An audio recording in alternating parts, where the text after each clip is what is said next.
السلام عليكم ورحمة الله وبركاته. أحلى أخوات وأحلى متابعين، يا رب تكونوا بخير وبصحة وعافية يا رب العالمين. طبعا الفراولة رخيصة، يعني جبتها امبارح 3 كيلو ب50 جنيه. جميلة وبلدي ما شاء الله عليها، صغيرة اهي، حلوة قوي قوي. اللهم صل على النبي. أنا بحب أجيبها طبعا، بدل ما بشتري من بره الفراولة بقوم بجيبها لما بكون نازلة كده، بجيب بقى.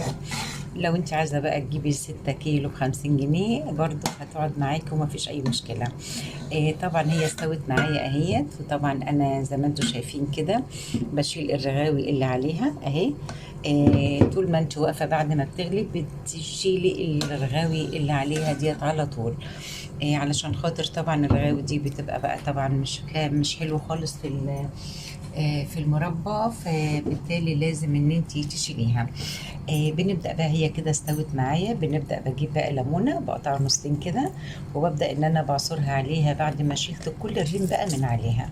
شايفينها اهي، يعني اخر حلاوة وجمال وما شاء الله عليها. شوية مربى بقى يستاهلوا بقكم. طبعا هتقدري بقى، بصي لما بتحطي كمان الليمون بتتقل اهي. شايفينها ما معلهاش ريم ولا اي حاجه اهي، ما شاء الله عليها. ولو لقيتي اي حاجه جزء صغير كده تقدري برضو ان انت تشيليه.